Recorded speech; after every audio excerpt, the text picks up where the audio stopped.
Recording start कर दी मैंने। अच्छा बच्चों, we were discussing about efficient capital markets.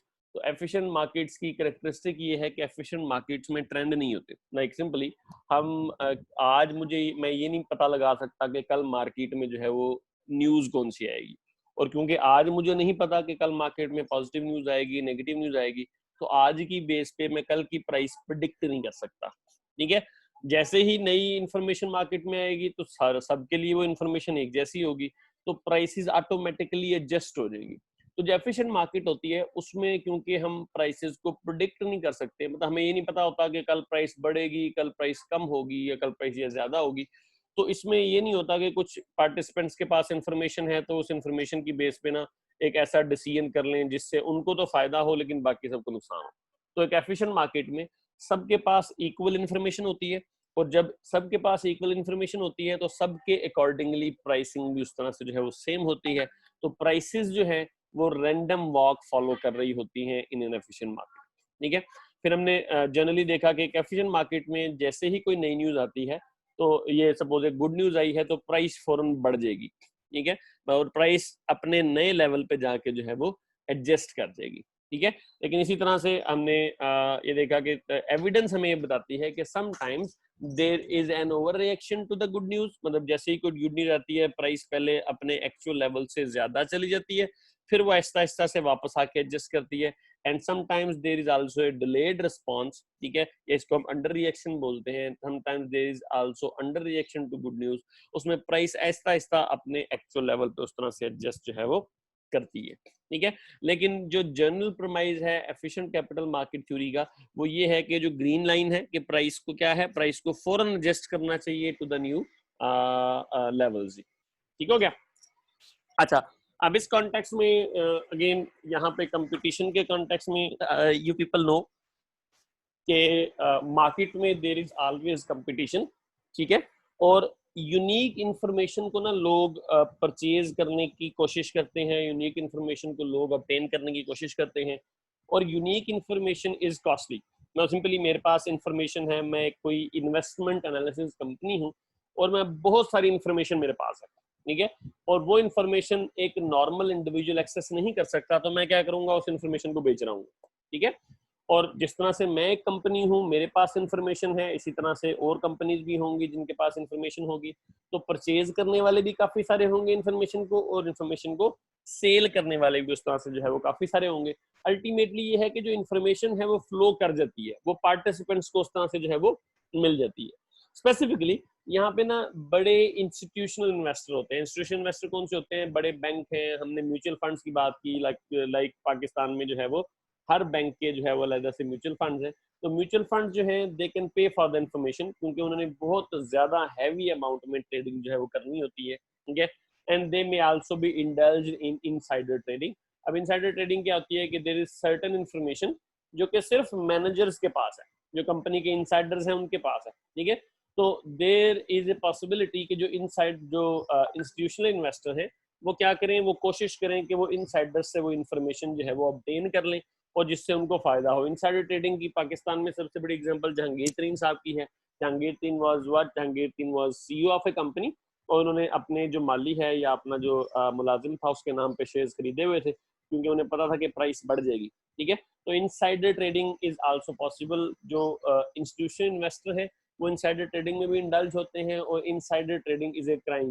मतलब जिस तरह से जहांगीर तरीन साहब जो है उनको जुर्माना हुआ और बाद में वो नाअहल भी हो गए, इसी तरह से insider trading basically is a crime. तो इनसाइडर ट्रेडिंग अगर साबित हो जाए तो उससे उस पर यह है कि जुर्माने और सजा वगैरह जो है वो होती है।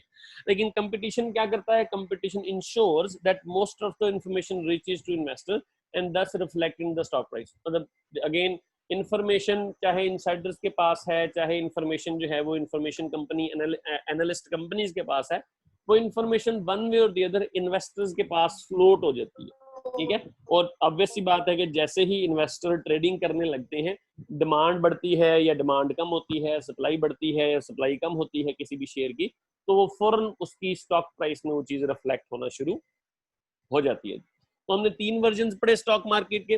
पहला जो वर्जन है उसमें पास्ट प्राइसेस और वॉल्यूम की इंफॉर्मेशन इंक्लूड होती है। और अब अगेन अगर हमें पास्ट प्राइसेस का पता है ना, तो पास्ट प्राइसेस की बेस पे हम फ्यूचर प्राइसेस नहीं बता सकते, क्योंकि पास सारी की सारी इंफॉर्मेशन प्राइस में उस तरह से रिफ्लेक्ट जो है वो हो रही होती है, ठीक है। तो ऑब्वियस सी बात है कि हमारी जो है पास्ट प्राइसेस अगर हमें पता है तो उनकी बेस पे कोई फ्यूचर प्राइस हम प्रेडिक्ट नहीं कर सकते। तो simply there is no trend in the market. तो अगर कल प्राइस बढ़ी थी तो जरूरी नहीं है कि आज भी प्राइस बढ़े, ठीक है। या अगर मंडे को प्राइस बढ़ती है तो जरूरी नहीं, एक मंडे को प्राइस बढ़ती है तो जरूरी नहीं कि अगले मंडे को भी प्राइस उस तरह से जो है वो बढ़े। तो यहाँ पे ना ट्रेंड एनालिसिस जो है वो फेल हो जाता है, इट इज फुटाइल, मतलब उसका कोई फायदा नहीं होता, ठीक है। और प्राइसेस एक रैंडम वॉक फॉलो करती है, मतलब रैंडमली चेंज होती है, कभी बढ़ेंगी कभी कम होंगी, और जैसे ही इंफॉर्मेशन मार्केट में आएगी वैसे वैसे प्राइसेस उस तरह से चेंज होती रहेंगी, ठीक है। अच्छा, अब पास्ट प्राइसेस और वॉल्यूम के बाद हमारे पास ना पब्लिकली अवेलेबल इन्फॉर्मेशन होती है, मतलब कंपनी की बैलेंस शीट, कंपनी की इनकम स्टेटमेंट, कंपनी के फ्यूचर प्लान्स, ठीक है। इसके अलावा इन्फ्लेशन का डेटा, इसके अलावा हमारे पास इंटरेस्ट का रेट का डेटा, मतलब पाकिस्तान का जीडीपी, हमें पता है आजकल टूरिज्म इंडस्ट्री के क्या हालात हैं, हमें पता है कि आजकल एयरलाइन इंडस्ट्री के क्या हालात हैं, हमें पता है आजकल मेडिसिन कंपनी के क्या हालात हैं, हमें पता है कि आजकल आईटी सेक्टर के क्या हालात हैं। अब ये सारी की सारी पब्लिकली अवेलेबल इन्फॉर्मेशन है, ये पब्लिकली अवेलेबल इन्फॉर्मेशन जिनकी हर इंडिविजुअल तक एक्सेस जो है वो होती है। तो अगर हमारी प्राइसेस में पास्ट वॉल्यूम और प्राइस की इंफॉर्मेशन प्लस जो पब्लिकली अवेलेबल इंफॉर्मेशन है वो सारी की सारी रिफ्लेक्ट हो रही हो तो हम उसे कह देते हैं ये हमारी semi strong form efficient market है, ठीक है। इसी तरह से अगर हमारे पास जो है वो प्राइवेट इंफॉर्मेशन, ऐसी इंफॉर्मेशन जो कि सिंपली जो इनसाइडर्स के पास हो, मतलब सिंपली सिर्फ मैनेजर्स के पास हो या कंपनी के डायरेक्टर्स के पास है ऐसी इंफॉर्मेशन, जब वो इंफॉर्मेशन भी प्राइसेस में रिफ्लेक्ट हो रही हो तो हम उसे स्ट्रॉन्ग फॉर्म एफिशिएंसी जिस तरह से बोलते हैं, स्ट्रॉन्ग फॉर्म एफिशिएंट मार्केट बोल देते हैं। जनरली हमें एविडेंस ये बताती है कि आपकी जो स्टॉक मार्केट्स है वो वीक फॉर्म एफिशिएंट और सेमी स्ट्रॉन्ग फॉर्म एफिशिएंट होती है, लेकिन स्ट्रॉन्ग फॉर्म एफिशिएंसी की एविडेंस जो है वो काफी वीक है। पर हम ये नहीं कह सकते कि इनसाइडर्स की इंफॉर्मेशन रिफ्लेक्ट हो रही होती है या इनसाइडर्स की इंफॉर्मेशन रिफ्लेक्ट उस तरह से नहीं हो रही होती। अच्छा बच्चा, अब जो मार्केट एफिशिएंसी है इसके पीछे ना बेसिकली तीन फाउंडेशन या तीन प्रीमाइज है। पहला प्रीमाइज ये कहता है कि इंडिविजुअल इन्वेस्टर्स जो हैं दे आर रैशनल। एक रैशनल इंडिविजुअल कौन सा होता है? एक रैशनल इंडिविजुअल वो इंडिविजुअल होता है जो सारे प्रॉस एंड कॉन्स को जहन में रखते हुए, ध्यान में रखते हुए इन्वेस्टमेंट डिसीजन करता है। मतलब सिंपली स्पीकिंग वो जो आपका इन्वेस्टर है, हर इन्वेस्टर इंफॉर्मेशन कलेक्ट करेगा, उस इंफॉर्मेशन की बेस पे स्टॉक को जो है वो इवेल्युएट करेगा और उस स्टॉक को इवेल्युएट करने के बाद शेयर को खरीदेगा या शेयर को बेचेगा, ठीक है। तो अगर बच्चा सारे के सारे इंडिविजुअल जो हैं, सारे के सारे इन्वेस्टर्स रैशनल हैं, हर बंदे के पास सेम इंफॉर्मेशन है, हर बंदा उस इंफॉर्मेशन को सेम तरीके से जो है वो एनालाइज कर रहा है, तो इसका मतलब है कि जिस प्राइस पे वो मतलब जिस प्राइस पे वो पहुंचेगा ना एनालिसिस के बाद, वो सबके लिए सेम होगी। मतलब सिंपली स्पीकिंग यहाँ पे जो है मैं एक फाइल खोल लेता हूँ जी। अच्छा बच्चा, सिंपली स्पीकिंग लाइक अगर सपोज एक इन्वेस्टर ए है और एक इन्वेस्टर जो है वो बी है। अब इन्वेस्टर ए के पास जो है इट हैज सम इंफॉर्मेशन, ठीक है, और इसी तरह से इन्वेस्टर बी जो है it also has same information, ठीक है। अच्छा, अब दोनों के पास इंफॉर्मेशन इज सेम, तो इसने क्या किया, इसने इस इंफॉर्मेशन को एनालाइज किया, इसने भी क्या किया, इसने भी इस इंफॉर्मेशन को एनालाइज किया। तो ऑब्वियस सी बात है अगर दोनों के पास सेम इंफॉर्मेशन होगी तो दोनों जो है वो सेम तरीके से उसे एनालाइज करेंगे, तो दोनों का कंक्लूजन सेम होगा। अगर ये इस कंक्लूजन पे पहुंचता है कि प्राइस शुड बी 30, तो अगेन ये भी इसी कंक्लूजन पे पहुंचेगा कि प्राइस शुड बी 30। मतलब दोनों के पास सेम इंफॉर्मेशन है, दोनों सेम तरीके से उसे एनालाइज कर रहे हैं, दोनों रैशनल इंडिविजुअल हैं, ठीक है, जो कि डेटे की बेस पे चलते हैं, जो कि प्रॉपर एनालिसिस करके मामला को देखते हैं। तो अगर सारे के सारे इंडिविजुअल मार्केट में रैशनल हैं तो ऑब्वियस सी बात है कि उनका क्या होगा, उनका डिसीजन ये होगा कि प्राइस शुड बी 30। तो इसका मतलब ये है कि there would be no over pricing,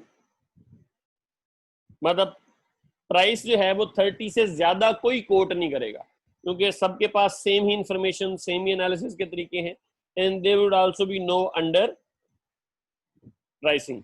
market में हर किसी को पता होगा कि इसकी वैल्यू 30 रुपए है, तो जब भी ट्रेड होगी वो 30 पे ही होगी, क्योंकि खरीदने वाला जो है वो ऑब्वियस सी बात है कि वो ज्यादा पे खरीदेगा नहीं, और बेचने वाला जो है वो कम पे बेचेगा नहीं। तो पहली चीज, अगर सारे के सारे इंडिविजुअल्स मार्केट में रैशनल है, ठीक है, सारे के सारे लॉजिक पे चलते हैं, डेटे पे चलते हैं, प्रॉपर तरीके से एनालाइज करते हैं, अपने मामला को लेके चलते हैं, अगर सारे इंडिविजुअल्स रैशनल हैं तो मार्केट शुड बी एफिशिएंट, ठीक है। तो मार्केट्स में इनएफिशिएंसी नहीं होगी, मार्केट में ओवर प्राइसिंग या अंडर प्राइसिंग उस तरह से नहीं चल रही होगी। इसी तरह से दूसरा, अगेन सपोज, अब हम अज्यूम ये करते हैं कि suppose some investors are not rational. मतलब कुछ इन्वेस्टर्स ऐसे हैं जिनको ना लॉजिक का नहीं पता, या जिनको प्रॉपर प्राइस का नहीं पता, या जिनके पास प्रॉपर इंफॉर्मेशन नहीं है, या उनको इस इंफॉर्मेशन को सही तरह से एनालाइज नहीं करना आता। तो अगर इन्वेस्टर रैशनल नहीं भी है ना, तो क्या होगा, कुछ लोग जो होंगे वो इसको पॉजिटिव ले रहे होंगे, ठीक है। Some people will consider things positively, ठीक है। और क्या होगा, some people will consider things negatively. अब सिंपली जो इसको पॉजिटिव देख रहे होंगे ना, तो उनके मुताबिक इसकी प्राइस होगी जी 32, तो कहेंगे नहीं जी प्राइस इसकी 32 होनी चाहिए जी, ठीक है, क्योंकि वो पॉजिटिव ले रहे हैं स्टॉक को ज्यादा। और कुछ लोग जो होंगे वो इसको नेगेटिव ले रहे होंगे, वो सोच रहे होंगे कि price should be 30, should be 28, ठीक है। अच्छा, अब देखो ये ना इंडिपेंडेंट डेविएशंस फ्रॉम रैशनैलिटी है, कि दोनों ग्रुप ये रैशनल नहीं है, ये सही इंफॉर्मेशन नहीं प्रोसेस कर रहे, सही तरह से उसको एनालाइज नहीं कर रहे। लेकिन कुछ लोग समझ रहे हैं कि प्राइस ज्यादा होनी चाहिए एक्चुअल से, और कुछ लोग समझ रहे हैं कि प्राइस एक्चुअल से कम होनी चाहिए। तो क्या होगा, जब ये पॉजिटिव और नेगेटिव साइड मार्केट में एक दूसरे से इंटरेक्ट करेगी, तो क्या है, जो खरीदने वाला है वो 32 पे खरीदेगा नहीं, और जो बेचने वाला है वो 28 पे बेचेगा नहीं, क्योंकि अगेन द थिंग इसके प्राइस क्या है, 30 है। तो जिनके पास स्टॉक होगा वो उसको पॉजिटिवली देख रहे होंगे, वो देख रहे होंगे कि 32 का होना चाहिए। जिनके पास स्टॉक, जो खरीदने वाले होंगे, वो उसको नेगेटिवली देख रहे होंगे, वो कहेंगे कि स्टॉक जो है वो 28 का होना चाहिए। तो क्या होगा, ट्रेड नहीं होगी। तो ट्रेड क्या होगी, trade will occur at some middle ground. और मिडिल ग्राउंड क्या होगा, प्राइस जहां पे 30 होगी। तो अगेन पहला हमारे पास प्रमाइज क्या था, कि सारे लोग रैशनल हैं, सबका डिसीजन यही है कि प्राइस जो है दैट शुड बी 30। अच्छा, उसके बाद फिर वो कहते हैं कि चले मान लिया कि कुछ लोग रैशनल नहीं है। अगर वो लोग रैशनल नहीं है तो इसका मतलब है कि कुछ लोग उसको पॉजिटिव लेंगे, ऑप्टिमिस्टिक एस्टिमेट पे जाएंगे, कुछ लोग उसके पेसिमिस्टिक एस्टिमेट पे जाएंगे। जब दोनों ग्रुप मार्केट में कोलैबोरेट करेंगे तो प्राइसेस क्या बन जाएंगी, प्राइसेस एफिशिएंट हो जाएंगी, प्राइसेस जो है वो 30 पे आ जाएंगी, एवरेज आउट हो जाएंगे पेसिमिज्म और ऑप्टिमिज्म मार्केट। तो दूसरा इसका प्रमाइज ये है। फिर तीसरा प्रमाइज आर्बिट्राज है। अब हमने डिस्कस किया था कि there are certain professionals in the stock market जिनका काम यही होता है कि वो ना मार्केट में लिक्विडिटी प्रोवाइड करते हैं, ठीक है। हर कंपनी का एक प्रोफेशनल लाजमी होता है, ठीक है। मतलब हम ना आर्बिट्राज की बात करते हैं। आर्बिट्राज बेसिकली हम बोलते हैं एक मैकेनिज्म को जिसमें हम प्रॉफिट मेक करते हैं, making profit by price differences. कि जनरली स्पीकिंग आर्बिट्राज हम किसे बोलते हैं, अगर प्राइस डिफरेंसेस हैं तो हम उसको एक्सप्लाइट करके ना प्रॉफिट बनाने को बोलते हैं आर्बिट्राज। अच्छा, वी नो कि there are professionals in the markets. अब प्रोफेशनल्स क्या करते हैं, प्रोफेशनल्स का काम क्या होता है, इनको ना इनके पास स्टॉक्स पड़ा होता है। अच्छा, अब सपोज हम कहते हैं कि जो प्राइस है फेयर प्राइस इज 30, प्राइस 30 रुपए है। अच्छा, मार्केट में क्या होता है, ठीक है, मार्केट में प्राइस इंक्रीजेस टू 32। अब एक चीज है जिसकी प्राइस 30 रुपए है, लेकिन मार्केट में किसी वजह से डिमांड बढ़ गई तो प्राइस 32 पे चली जाती है। अच्छा, प्रोफेशनल को ना ऑब्वियस सी बात है कि फेयर प्राइस का पता होता है, या इनको आइडिया होता है कि ये इस स्टॉक की वैल्यू इतनी होनी चाहिए, क्योंकि इनका काम ही यही है, इनके पास इंफॉर्मेशन भी होती है, इनके पास स्टॉक भी होता है, ये सारा सारा दिन उसको एनालाइज भी करते हैं, ये रैशनल भी होते हैं, बाकी सारे के सारे मामला इनके पास होते हैं, रिसोर्सेज भी होते हैं। इनको पता है कि प्राइस कितनी है इसकी, 30 रुपए, और ऑब्वियस सी बात है कि मार्केट में प्राइसेस रिवर्ट करती हैं। अब जैसे ही हम प्राइस, कोई स्टॉक ओवर प्राइस होता है, वो अपने एक्चुअल लेवल पे कुछ अरसे के बाद वापस आता है। अच्छा, अगर प्राइस 32 पे चली गई है, इंक्रीज कर गई है, तो प्रोफेशनल क्या करेगा, यहाँ पे प्रोफेशनल विल स्टार्ट सेलिंग, क्योंकि वो 30 रुपए की चीज 32 रुपए की बेच रहा होगा। ठीक है, तो इससे क्या हो रहा होगा, इस प्राइस डिफरेंशियल से इसको फायदा हो रहा होगा, पर्सनल इसको फायदा हो रहा होगा। अच्छा, तो ऑब्वियस सी बात है कि जैसे ही ये बेचना शुरू करेगा, इसका क्या होगा, supply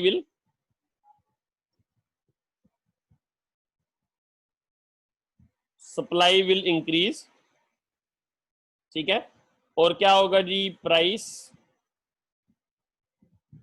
will adjust back to, price will adjust back to 30, क्योंकि ऑब्वियस सी बात है कि प्राइस बड़ी क्यों थी, डिमांड ज्यादा थी। अच्छा, अब डिमांड ज्यादा थी, इसने क्या किया, डिमांड को सप्लाई के साथ मैच करा दिया, तो प्राइसेस ना 30 के हिसाब से क्या हो गया, एडजस्ट कर गई, अपनी एक्चुअल पे फेयर लेवल पे वापस आ गई। अच्छा, दूसरी सिचुएशन में क्या हो सकता है कि प्राइस डिक्रीजेस टू 28 सपोज। अब प्राइस अगर 28 पे डिक्रीज कर गई है, तो प्रोफेशनल क्या करेगा, प्रोफेशनल विल स्टार्ट परचेजिंग, क्योंकि अब देखो ये 30 रुपए की चीज 28 रुपए की इसको मार्केट में मिल रही है, ठीक है, तो ये क्या करेगा, ये ना परचेज करना शुरू कर देगा। जब ये परचेज करेगा तो क्या होगा,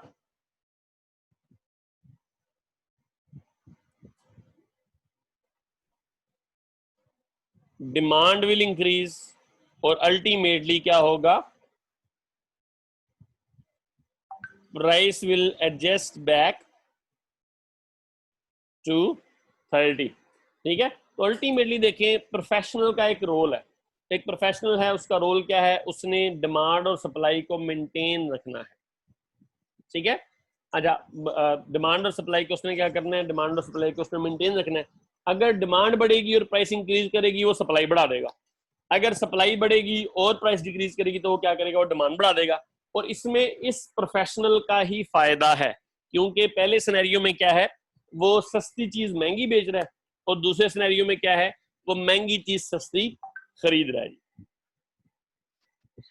ठीक हो गया। तो अगेन द थिंग इज, हमारे पास तीसरा जो मैकेनिज्म है वो आर्बिट्राज का है। अब आर्बिट्राज में क्या है, आर्बिट्राज में professional will exploit price differentials and price will revert back to intrinsic value. अच्छा, ये अपना फाउंडेशन ऑफ मार्केट एफिशिएंसी है। अब इस फाउंडेशन ऑफ मार्केट एफिशिएंसी पे क्रिटिसिज्म भी है। पहली चीज, रैशनैलिटी ऑफ इन्वेस्टर्स के बारे में there is a lot of evidence कि इन्वेस्टर्स आर नॉट रैशनल। मतलब पहला हमने बात किया कि इन्वेस्टर्स आर रैशनल, ठीक है। अब इन्वेस्टर हमारे जो है वो रैशनल नहीं है, तो there is a lot of evidence. पहला क्या था जी,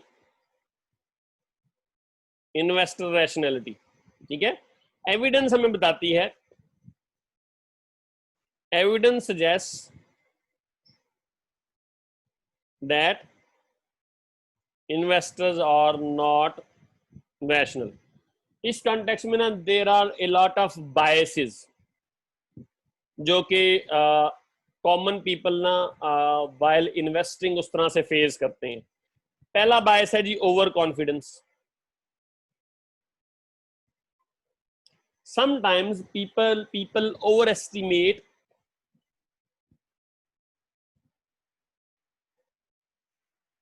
their abilities, ठीक है, their abilities and information। अब लोगों को लगता है कि उनके पास सही इंफॉर्मेशन है, किसी के पास इंफॉर्मेशन सही नहीं है, या लोगों को लगता है कि they can beat the market, ठीक है। इस कॉन्टेक्स्ट में there is a specific paper जिसका टाइटल है बॉयज विल बी बॉयज, ठीक है। अब इसमें अगेन ये पेपर क्या आर्ग्यू करता है कि जो मेल इन्वेस्टर हैं वो ज्यादा ओवर कॉन्फिडेंट होते हैं, जिसकी वजह से वो ज्यादा ट्रेड करते हैं। जब वो ज्यादा ट्रेड करते हैं तो उनको ज्यादा प्रॉफिट होने की बजाय ज्यादा ट्रांजैक्शन कॉस्ट पड़ती है। अल्टीमेटली वो नॉर्मल इन्वेस्टर से या एक एवरेज मार्केट से कम कमा रहे होते हैं। तो पहला बायस जो है वो ओवर कॉन्फिडेंट है कि there are lot of people जो कि ओवर कॉन्फिडेंट होते हैं और वो ओवर कॉन्फिडेंस में फिर मारे जाते हैं, ठीक हो गया। अच्छा, दूसरा एक हमारे पास है, उसको हम बोलते हैं जी डिस्पोजिशन इफेक्ट। दूसरा बायस क्या है? डिस्पोजिशन इफेक्ट, ठीक है। ये क्या कहता है जी बायस? ये कहता है कि people basically buy, people sell winners and hold losers in uncertainty. मतलब बेसिकली है क्या, जैसे ही मार्केट में अनसर्टेनिटी आती है ना, तो लोग वो स्टॉक या वो शेयर जिसपे उन्हें पास्ट में प्रॉफिट हुआ होता है, जो विनर होता है, उसको बेच देते हैं, और जो पास्ट में लूजर होता है, जिसने पास्ट में उनको नुकसान दिया होता है, उसको वो होल्ड कर लेते हैं, उसको वो बेचते नहीं है।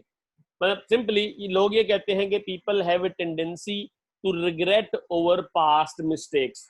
तो लोग क्या करते हैं, लोग एक नेगेटिव जो कॉन्सिक्वेंस है उसको बर्दाश्त करने के लिए तैयार नहीं होते। तो बहुत सारे लोग डिस्पोजिशन इफेक्ट में उस तरह से जो है वो इंडल्ज होते हैं। इनको क्या करना चाहिए, इनको लूजर्स को बेच देना चाहिए, क्योंकि जिसने पास्ट में लॉस किया है, अनसर्टेनिटी आई है, फ्यूचर में भी वो लॉस करेगा, ठीक है। और विनर को रिटेन करना चाहिए, क्योंकि पास्ट में उसने प्रॉफिट कमा के दिया है, तो पॉसिबिलिटी क्या है कि वो फ्यूचर में भी उस तरह से प्रॉफिट कमा के देगा जी, ठीक है। अच्छा, फिर इसके अलावा हमारे पास अगेन हम बोलते हैं heuristics. Heuristics simply are rules of thumb, या इनको हम बोल देते हैं ट्रेडिंग रूल्स, ठीक है। अब रूल ऑफ थंब या ट्रेडिंग रूल्स में ना एक स्पेसिफिक चीज है जिसको हम ब्लू चिप फैलेसी बोलते हैं। ब्लू चिप फैलेसी ये है कि जो बड़ी कंपनीज हैं जिनको हम ब्लू चिप्स बोलते हैं, लाइक पाकिस्तान में ओजीडीसी है, पाकिस्तान में नेस्ले है, ठीक है, ये बड़ी कॉरपोरेशन है। तो इनके बारे में कहा जाता है कि this company is too big to fail. मतलब बड़ी कंपनीज हमेशा से प्रॉफिट कमा के देगी, क्यों? क्योंकि वो बड़ी कंपनीज है। अब अगेन ये ब्लू चिप फैलेसी है, तो इस वजह से a lot of people buy trade in blue chips. मतलब आप देखेंगे कि जो ब्लू चिप्स है उसमें रेगुलरली ट्रेडिंग ज्यादा हो रही होती है, ठीक है। हालांकि ये बात ऐसा सच उस तरह से सही नहीं है। पास में देयर आर सेवरल इंसिडेंट्स जिसमें जो ब्लू चिप कंपनीज हैं वो भी उस तरह से फेल हुई हैं, उसमें उनको भी उस तरह से नुकसान का सामना जो है वो करना जो है वो पड़ा है। तो इस तरह ह्यूरिस्टिक्स के अलावा अगेन हमारे पास ना और भी इस तरह के बहुत सारे जो है वो हैं। मतलब हमारे पास ट्रेडिंग रूल्स हैं जिसमें अगेन हमने स्पेसिफिक इफेक्ट्स देखे हैं, ठीक है। इफेक्ट्स में हमारे पास जो है वो डेज ऑफ वीक इफेक्ट है कि किसी एक स्पेसिफिक दिन प्राइस ज्यादा होती है और किसी एक स्पेसिफिक दिन प्राइस कम होती है। इसी तरह से मंथ ऑफ ईयर इफेक्ट है, ठीक है। मतलब इनकी ना हमारे पास एविडेंस है। अब इन्वेस्टर रैशनैलिटी जो है वो इसके अगेंस्ट है। मतलब अगर इन्वेस्टर रैशनल होते तो ये सारे के सारे काम क्या होने थे, ये सारे के सारे काम फिर नहीं होने थे। अच्छा, इन्वेस्टर रैशनैलिटी हमारा पहला प्रमाइज था, ठीक है। दूसरा प्रमाइज हमारा क्या था कि independence of event. Sir premise क्या होते हैं? प्रीमाइज मतलब होता है आर्ग्यूमेंट जिसकी बेस पे हमने एक थ्योरी स्टेब्लिश की होती है ना, उसको हम प्रीमाइज बोलते हैं। अब देखो ये थ्योरी है ना, एफिशिएंट कैपिटल मार्केट थ्योरी, इसके अगेंस्ट ये 3 प्रीमाइजेस हैं। अब ये 3 प्रीमाइजेस पे मैंने इस थ्योरी को खड़ा किया हुआ है। अब इन 3 प्रमाइजेस के अगेंस्ट हम बात कर रहे हैं कि एविडेंस ये बताती है कि इन्वेस्टर रैशनल नहीं होते। फिर इंडिपेंडेंस ऑफ इवेंट में हमने कहा था कि कुछ लोग पॉजिटिवली उसको लेंगे, कुछ लोग उसको नेगेटिवली लेंगे। अब यहाँ पे भी ना स्पेसिफिक स्टडीज हैं जो ये कहती हैं कि investor reaction is correlated in the market. मतलब सिंपली इसको हम बोलते हैं हर्डिंग बिहेवियर। हर्डिंग बिहेवियर क्या होता है? हर्ड होता है कि ना हम भेड़ों के उसको कहते हैं जत्थे को हर्ड बोलते हैं। हर्ड क्या होता है? जिस साइड पे एक भेड़ जा रही होती है ना, बाकी भेड़ें भी उसके पीछे लगी जा रही होती है। अब हर्डिंग बिहेवियर क्या है कि जिस साइड पे मार्केट चल पड़ी है ना, सारे के सारे लोग उस साइड पे चल पड़ते हैं। मतलब ये नहीं होता कि अगर कुछ लोग उसको ओवर प्राइसिंग की कॉन्टेक्स्ट में सोच रहे हैं, कुछ लोग उसको अंडर प्राइसिंग की कॉन्टेक्स्ट में सोच रहे हैं, दोनों मार्केट में मिले हैं तो प्राइस एवरेज हो गई है। ये नहीं होता। जब मार्केट पॉजिटिव पे जाती है तो पॉजिटिव पे जाई जाती है, जब मार्केट नेगेटिव पे जाती है तो मार्केट नेगेटिव पे जाई जाती है। मतलब सारे के सारे लोग सर वही मार्केट में, कोरोना वाला हिसाब ही है सर। वही कोरोना तो फिर भी देखो again we had justification here कि जनरली इसका ना हम .com बबल की एग्जांपल ले सकते हैं। 2001 में जो आया था उसमें था कि everybody was herding, everybody was following someone other. कोई बंदा एनालाइज नहीं कर रहा था, कोई बंदा नहीं देख रहा था। मार्केट पॉजिटिव है, हर बंदा मार्केट के पॉजिटिव कॉन्टेक्स्ट में जा रहा है। अब आजकल ना स्टॉक मार्केट पॉजिटिव जा रही है, यूएस की भी, पाकिस्तान की भी। अब जनरली स्पीकिंग ये क्या है? ये हर्डिंग है, क्योंकि मार्केट को अभी पॉजिटिव नहीं होना चाहिए था। अब मार्केट दोबारा से हो सकता है कि रीबाउंड करे, सर मार्केट काइंडली दोबारा से थोड़ा आहिस्ता सर लिखें सर। मेरी सर लिख रहे होते हैं आप, जरा ज्यादा तेज लिख रहे हैं, मेरी पेंसिल का सिक्का टूट गया सर। बेटा ये वीडियो अवेलेबल होगी उस तरह से, ठीक हो गया जी। तो ये हमारे पास जो है वो हर्डिंग बिहेवियर की उस तरह से एग्जांपल जो आ जाती है कि लोग एक दूसरे से कोरिलेट करते हैं। ये नहीं होता कि लोग एक दूसरे से इंडिपेंडेंट हो। ठीक है, अब आपका ये सेशन जो है वो एंड होने लगा है। 5 मिनट के बाद जो है वो आप 5 मिनट थोड़ा सा रेस्ट लें, फिर हम दोबारा से ऑन होते हैं और इसको आज हम जो है वो कंप्लीट करते हैं इंशाल्लाह।